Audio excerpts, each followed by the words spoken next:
இவன் அந்த ஜொமேட்டோ ஓட்டுற பையன் தானே நம்ம கூட அன்னைக்கு சாப்பாடு கொடுத்தானே. போகிறப்ப சந்தோஷமா போனா, வர்றப்ப இப்படி வரான். என்ன ஆச்சுன்னு போய் கேட்கலாமா வேணாமா? போய் கேட்போம். ப்ரோ, நீங்க எனக்கு சாப்பாடு கொடுத்தவர் ஞாபகம் இருக்கா? ஞாபகம் இருக்கு ப்ரோ. என்ன ப்ரோ போயெல்லாம் சந்தோஷமா போனீங்க, இப்போ என்ன சோகமா வரீங்க? ப்ரோ அது ஒன்றும் இல்லை ப்ரோ. ப்ரோ சொல்லிட்டு போ ப்ரோ. ப்ரோ வயிற்று பழப்பு தான் ப்ரோ வண்டி ஓட்டுறோம். அதுலேயும் சில பேர் நல்லவனும் இருக்காங்க கெட்டவனும் இருக்காங்க ப்ரோ. சரி நான் போயிட்டு வரேன் ப்ரோ. ப்ரோ என்னன்னு ஒழுங்கா சொல்லிட்டு போ ப்ரோ. ப்ரோ நானே வயிற்று பழப்புக்கு தான் ப்ரோ வண்டி ஓட்டுறேன். உங்கள் கை கால் நல்லா வச்சுக்கிட்டு ஏன்ட்டே வந்து பிடுங்குறாங்க ப்ரோ. இன்னைக்கு எனக்கு ஒரு கஷ்டம் வரப்ப நாளைக்கு அவங்களுக்கு ஒரு கஷ்டம் வரும் ப்ரோ.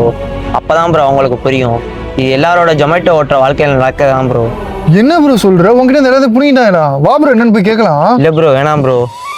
நான் என்னன்னு கேட்டு வந்துடுறேன். இல்லை ப்ரோ இருக்கட்டும் ப்ரோ. நான் நடந்துட்டு இருந்த எல்லாத்தையும் பார்த்துட்டு தான் இருந்தேன்.